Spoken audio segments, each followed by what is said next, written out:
Zelen News chuan a taklan danin Home Minister having complete thazana khopuin fangdon nin soya ti hian han chiao tai la Christmas le kum thar vok ve ta hal pu hal khap ti hling tu duty te tloin Home Minister ke sab dang havin aizol khopui fanania aizol police station a in mukhomin CYMA officer hun toy manani Professor Mal Somliana General Secretary chuan report pe in aizol Central Branch malak na in aizol Central Branch malak na in Home Minister DC the police lam chu September khan dok pui multipurpose hola an lo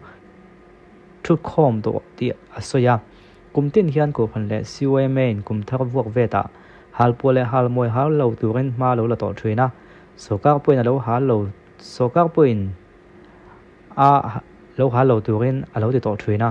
kumina po khan kan ko phan le YMA te du dan ti lo tling turin kam police te point te top an chua media lam atangin thuron kan dong na sa kan lom hle boka theitop chotu te chunga lom thu ka soi boka ni tin soya Aizol police station hun toy man na hian hal lui te chu man an ni nga lo point drone atanga chui zelin kum thar nuwa po police tamatangin lekha an dongang ti in siral thanmoya DIG Northern Range chuan soi boka ni CYMA officer tang hian tlo tu mun in semin ko pui duty fan hi chun zo mani heu Aizol ma kan mer phethran khata chuan a puak dum dum an tia a khang humana te po khanan vakal fu emang chumo Home Minister havin hal pu police hal pu vai don ni henge mo andon he minute ko kal tam po sanya ko minang ma kan lam mulova te chuan heti lai hian in tai te ya ko siam chung chang lama kal de teng nilekal ta khan tai te na ko thar siam la don em ti bo ve la kha video kan siama te chuan ni li liam meu chuan ko thar chuan siam ta ni helai kan enanga kan te lian de lok nga in thenge mo LPS utai kon sang hina sumni palila sang lena tai te pau tu pon ko thornen sang hina sumni palia mang thwa thele ta kum tho president an hingal bok mani lo ka ko thorin ap mu thu le kumin chung nge ya ko ta siam ka rin thu kha kalo po swa rin lo ka nge in aron dik ta chia mai tai te ka lom pui ti hian tai te chu hi zonet le LPS a million views nei kop thei om chun ani ri ta nei he ko thatak nei dong hian fans te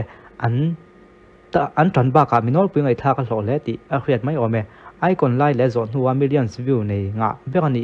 ri bokani ka khriat so lo chuan ati tai te kan lom pui ma kal zel tu ka du sang na sam ba kan kan mo le LPS na la chun va kal tai la alo de kem ti khani nia ama ka video siam sa ka khanin tren khathan khathiam lo wa an khathiam lo ka tiom je chu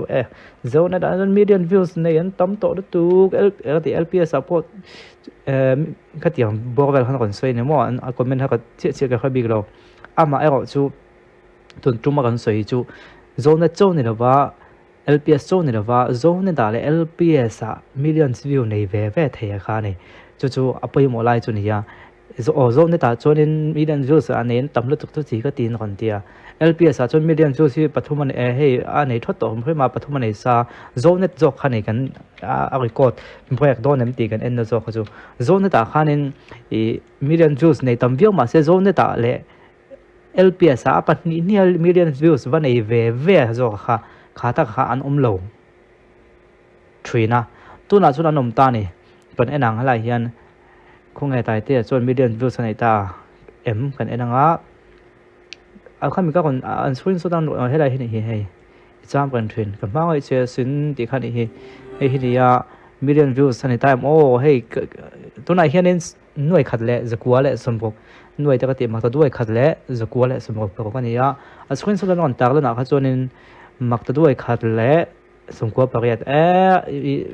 ki just now la niamo 2 minutes and 2 minutes support khan entun lom zela alom puyom hla me comments lam pa hin fans chen game han an siok sin la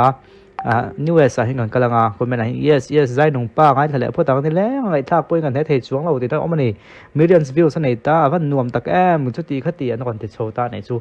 chuanin ti khanin kan soinon lenga tai te hi zone ta po view million views nei chon tamalom ti ni lova